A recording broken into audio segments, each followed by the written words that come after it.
Hello, I'm Jenny Rowbury. Welcome to my second USA challenge in my series of USA challenges.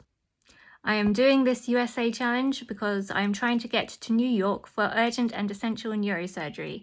And if you enjoy this video, please consider going to gofundme.com/SaveJenny, where I am fundraising for this neurosurgery that isn't available here to me in the UK for complex EDS cases like mine.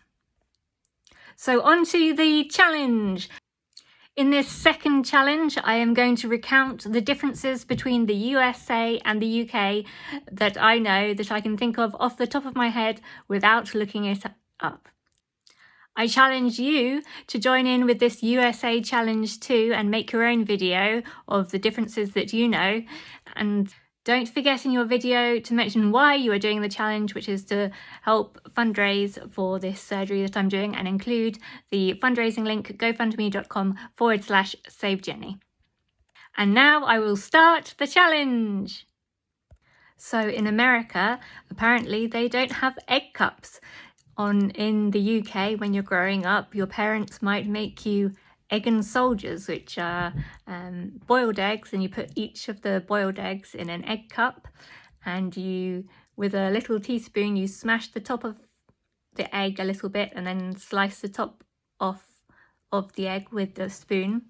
And then you get your soldiers, which is a slice of toast cut up into strips, but where it's buttered, and then you cut it into strips, and then you dip each of those strips of toast into the top of the boiled egg, and it comes out with all the lovely runny yolk on it.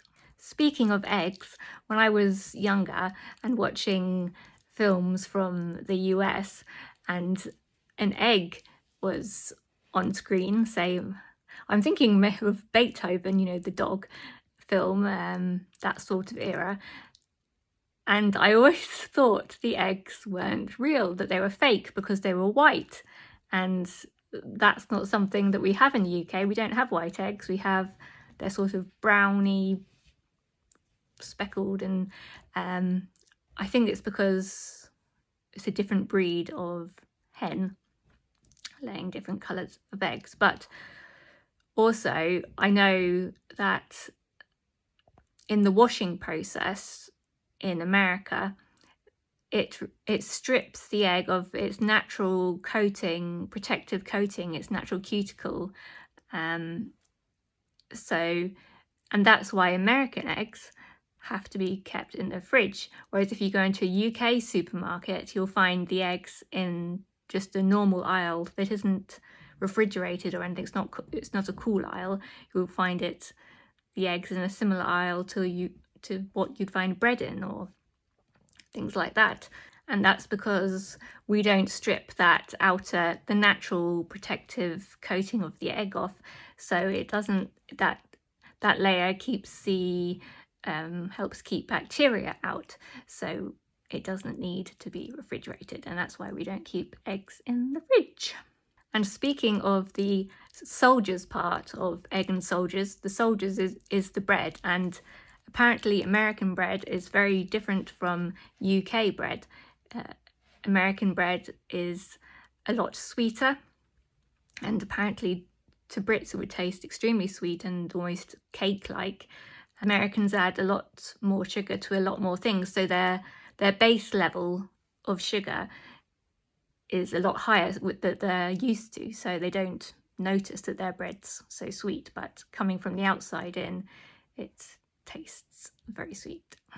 And that's why if you go from the UK to the US and you're eating technically the same foods and doing the same exercise as you were before, it's very easy to put on weight because everything they have has so much more sugar, and they add all sorts of things to their food that are banned in most other countries because they're proven carcinogens and things like that. Even with fast food in the UK, for example, in McDonald's, in the chips or fries, we just have 3 ingredients: potato, salt, and the oil. Whereas if you look at the ingredients list of the fries in American McDonald's, it's so long. There are just so many different man-made chemicals, additives. I don't know why they do this, but I'm guessing that those extra chemicals must add some sort of addictive flavour that helps sell more. I don't know, putting profit over health. I also know that the UK and USA write the dates down differently. So we go day, month, year, and Americans go month, day, year. And the reason why we do it day, month, year is because a day is within a month, which is within a year, and it's in increasing amounts of time. So the day is the shortest amount of time, and then the month, and then the year. But I don't know why, or if there's a logical reason why Americans put the month first, because the thing that you always want to know first is what day it is, because you sometimes might get confused about which day of the week it is, whether it's a Tuesday, the 4th of April or something. But you're pretty much always sure what month it is, so why you'd want the month first, I don't know. What else? I'd say about 99% of households in the UK have a kettle, an electric kettle, whereas I don't think many houses in America do. And I think that's because of the differing voltage in our houses in the UK. I think it's something like 240 volts in the UK, and I think it's about half that in America. So with a kettle, the water boils really quickly here, whereas it takes a lot longer in America. So we use our kettles for tea and coffee, whereas I think in America they have coffee drip filters for coffee, and then they just don't really drink tea. Or if they do, it's those weird sort of teas instead of just the bog standard normal tea that we have, the tea and the milk and the tea bag. Things like Tetley's, PG Tips, Typhoo, that Yorkshire one. I don't really like tea or coffee, but there we go. I don't drink either of those. Sport. The main sports in America, I get the picture, are American football, baseball, basketball, that kind of thing. They're basically the only country in the world that has those as their main sports. The rest of the world we're more aligned with football or soccer being probably the most popular sport in the UK. And also popular in the UK are things like rugby, cricket, tennis. Although my personal favourites are swimming and athletics. But they don't call it athletics in America, they call it track and field. Schools, they start in kindergarten, then elementary school, middle school and high school. And we have primary school and secondary school. And depending where you are in the country, sometimes that secondary school is from ages 11 to 18. But some schools have all those years, 11 to 18. But other schools just have ages 11 to 16. And then the last 2 years of ages 16 to 18 are separate in a sixth form college of lower sixth and upper sixth. In terms of testing, Americans have their SATs at the end of their schooling, but they also have a GPA, grade point average, which is throughout. And so things like homework and tests throughout the year count towards their grade point average. Whereas the tests that count in the UK at school are GCSEs, which is when you're age 16, and then A-levels when you're 18, when you're leaving a school.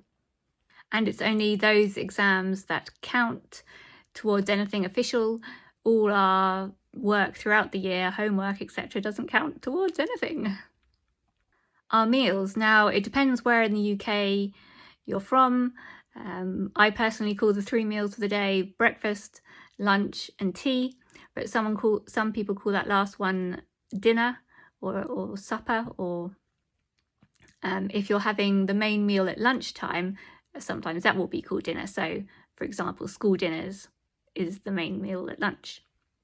And we have, generally, it's traditional to have a roast dinner on a Sunday lunch, and that it will be your main meal, and you have tea later in the day. But yes, we do have a meal called tea, which isn't actually the drink tea. Then there's all the numerous word differences, separated by a common language and all that. But food-wise, there's all the things everyone knows, like what you call chips, we call crisps. What we call chips, you call fries, etc., etc. What we call biscuits, which are snacks, you call cookies. So what Americans call biscuits are actually more like our scones. Apart from our scones, we serve with clotted cream and jam, and as a whole that's called a cream tea, and that's very traditional British high tea sort of thing. And whereas in America they have the things which are more like scones, they're biscuits. I think it's more savoury, so it's called biscuits and gravy, but it's not like our gravy, which is, our gravy is always that brown colour, but the gravy that goes with the biscuits is sort of white and creamy and has bits of sausage in and things. And it's actually, biscuits and gravy is meant to be really nice, and I'd love to try that one day. If you were to ask me what comes to mind when thinking about American food, I'd probably say burgers. Always in American TV shows I hear burritos, tacos, which I'm guessing is more Mexican, but it's become so much part of American culture that it's on all your TV shows. So I always hear people having tacos and burritos, both of which I've never had. I'd like to try them, but I don't like peppers, so maybe not. Corn dogs, they're American, aren't they? And peanut butter and jelly sandwiches. And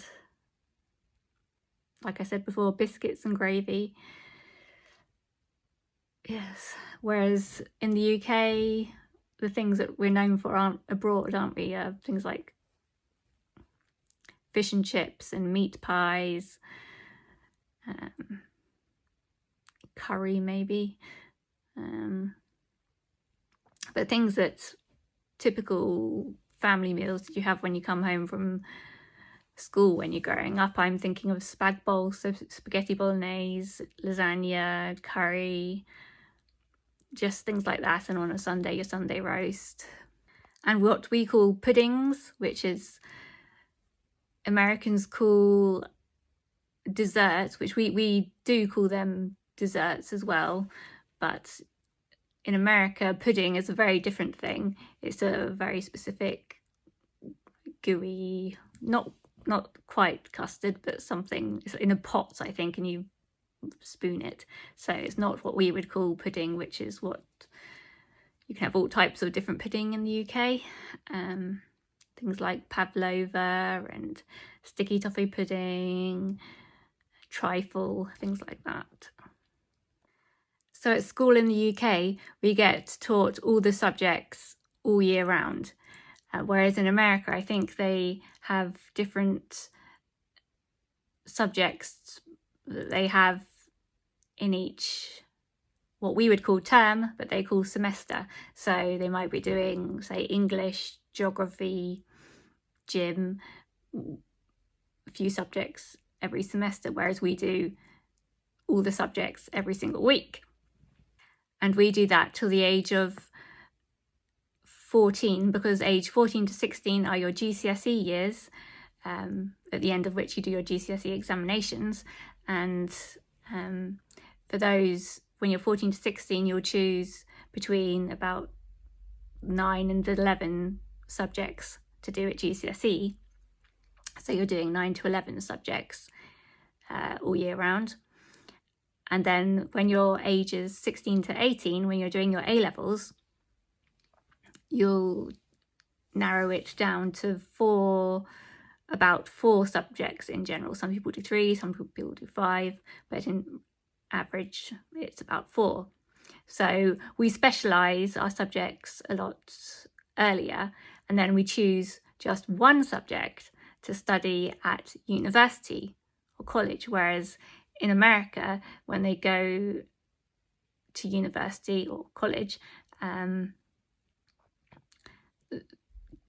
they get taught lots of subjects during that first year, I think, and so they're still deciding what to study.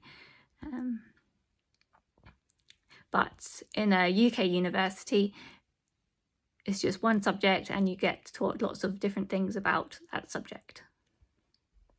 Then there's healthcare, which in America is privately run, so everyone has to have insurance, health insurance, whereas it's quite rare to have health insurance in the UK because our healthcare is free at the point of you accessing it. Taxpayers, some of the tax that we pay is then put towards the healthcare service, and that's how our healthcare service, the NHS, the National Health Service, is paid for. Tipping culture. In America, I think they give out tips in many different areas of life, and it's very common. Whereas in the UK, the only place where you'd ever come across giving tips to people might be at a restaurant. And but I think that difference is because our minimum wage, our living wage is quite a lot, legally, is quite a lot higher. So people aren't as dependent on extras. Whereas in America, some people really rely on those tips because their wage isn't enough. So yes, when Brits visit the US, they might be very confused by tips and when you tip and when you don't and how much you tip. So yes. Humour. We Brits are known for our humour, and stereotypically maybe Americans not knowing when we're joking and when we're not. But there are great sitcoms on both sides of the Atlantic. There are lots of sitcoms from America that I enjoy. Ours are more, we're more well known for making fun of ourselves in our comedy and being self-deprecating. Apparently in the UK, our butter is a lot different from American butter. Apparently our butter tastes nicer, which is why we use it in sandwiches. So we wouldn't think twice about what we have the bread, and then we put butter on the bread and then whatever filling inside the sandwich, and that's completely normal.